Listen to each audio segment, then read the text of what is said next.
Welcome back to this channel. I'm so grateful to God that we are here again to talk more about poultry farming. My name is Lilian Kevara from Kevara Farm. I'm so wonderful to bring to you this topic. We are going to discuss on how you can start poultry farming with little money and succeed. So this topic is so sensitive because anyone can wake up from nowhere and they begin poultry farming. But do these people succeed? Poultry farming doesn't require you to have a lot of books, master's degree for you to begin, no. But it only requires good planning and good management of your farm, then such that you're able to make returns from this poultry farming. So, for someone who has little money and they want to begin poultry farming, it is possible, but it needs a lot of work and dedication. So, before I go any further, I would want to encourage all of us that please, even if we have a lot of money, let us begin small, because you may come from nowhere with too much money and you purchase a lot of birds, but because you don't know how to take good care of them, how to manage them, you may end up losing all this money. This poultry farming is not a joke. You have to first get experience on how to do brooding, because brooding is so sensitive and crucial, on how to manage, on how to do vaccines, on how to do biosecurity in order for you to be successful in poultry farming. So please, even if you have too much capital, please, you can begin small, gain experience on how to do brooding, how to vaccinate your birds, how to do biosecurity, how to do everything, such that you get this experience that will help you to manage your farm properly and be able to make returns, profits from it. So we are going to talk about a few things on how we can begin poultry farming even if we do not have too much money. Number one, you will consider doing indigenous birds.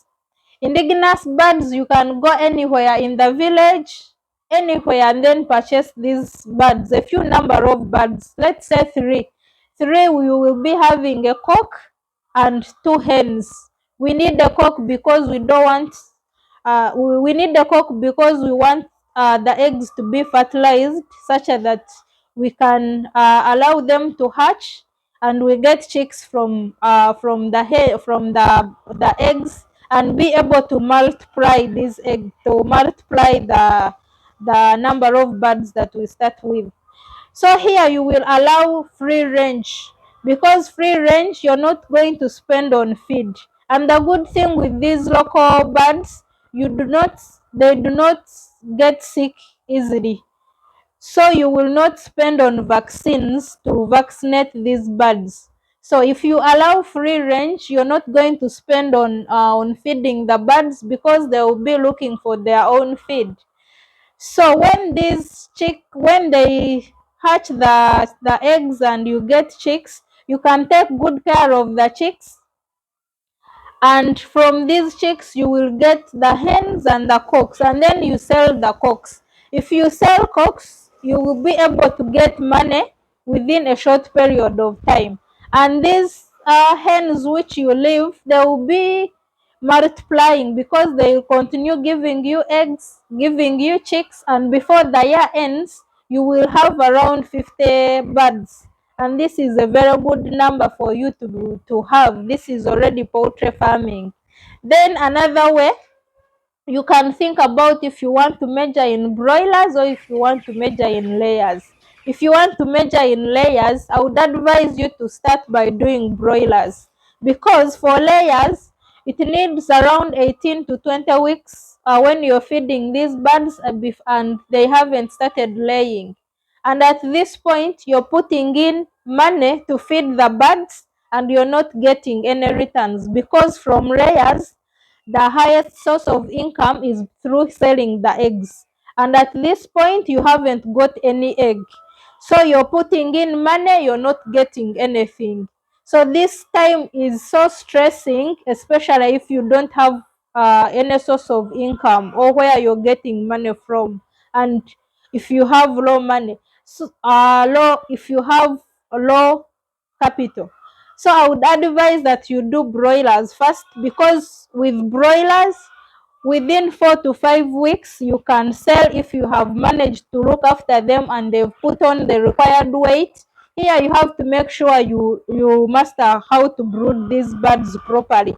If you brood them properly and put on the required weight on the market, you will be able to sell them at 4 or 5 weeks, and here you will make a difference. So you can decide to keep saving the difference, I mean the profit. You can decide to keep saving the profit. You go back, purchase the same number of birds, look after them, sell them, and then you get the profit. Keep it. So like that, you will be able to raise enough money to look after the layers before they start laying. So that is one way of beginning poultry farming if you have little money. Then another thing on how we can do poultry farming when we have less capital. Here we are going to look more about cost saving, because when we save a lot, we will be able to raise the birds up to the point of laying. For example, we can start by looking around the available resources that we have. For example, for the structure, you can look at the unused spaces. E.g., if you have a garage and you're not using it, you can decide to begin with that. If you have a store outside that you're not using, you can decide to begin with that, especially if it is well ventilated, or you just work on it to make sure it is well ventilated, because remember, these birds need good ventilation. They need fresh air in order for them not to get sick. So you just work on it, making sure that the ventilation is okay. Then you can begin with that. So if you don't have those unused spaces, here we are going to think about constructing a simple chicken house. Constructing this chicken house, you don't need to spend a lot on these new materials. For example, iron sheets, timber, poles. You can just go to the construction site, you purchase the used materials.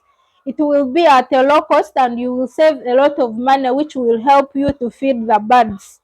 So you just use those used materials to come up with a simple chicken house that can help us start. Maybe you can advance the chicken house when you have already started making money, when you have made money that is enough for you to advance this chicken house later. Then another thing we can think of is acquiring good breed of birds. Some people think about taking the alternative, but I'm telling you the alternative might be expensive in the long run. Here, if you buy a poor quality of chicks, it may cost you, because it may take longer periods of time before they start laying, or they will disturb you on getting sick all the time, or you might find these birds are good at pecking themselves. We shall talk about all those pecking in future. I'll be able to make videos about them. So you might find that these birds have a habit of pecking, they easily get sick, and even the production, you might find that the percentage of production is low, that they do not exceed 80. So this is going to cost you in future. The time that they spend without laying, you will be spending on feed. If they give you a low percentage of production, you will not make big returns. So please, let's consider purchasing a good quality of birds. There we will be to succeed in poultry farming. We will not be able to waste the money on this extra feed, vaccines, and so on. Then another thing that we can do poultry feeding. If you want to save on feeding, you're going to grow your own maize. You will, if you have friends who have a piece of land, or if you have some piece of land, consider planting your own maize. Because if you have your own maize, you will save all that money that will be required to buy the maize. So you will be able to save a lot on maize. Then when it comes to diseases, you will make sure that your biosecurity is serious on the farm. You will put traps on the entrance, and before anyone comes to your farm, you first disinfect all of them. People are the ones who bring diseases from different farms to your farm. So if you just allow them to move freely into your chicken house, you're bringing problems to yourself, and you're going to spend too much money while treating these birds. So you wouldn't want to lose money in treating birds. Or a disease can be so serious and you wake up and you've lost all your birds. So here you will be losing your little capital that you have. So please make sure that your biosecurity at the farm is so serious. Then also, the thing, you have to make sure that you follow the vaccination schedule. At the hatcheries, they will always give you a schedule to follow in order to vaccinate your birds. So make sure you don't miss on any vaccine, don't miss on any date. That way you'll be able to control diseases from your farm. So with that information, I hope I've been able to help someone who is out there and you're wondering if how to begin poultry farming with little money. You can begin with anything, with any amount of money. I hope you'll be able to begin poultry farming. So thank you for watching me. Please subscribe to this channel. Your subscription will mean a lot to me. So please subscribe, ask me in the comments, comment below, and tell me where you're watching from. Bye bye. See you in another video.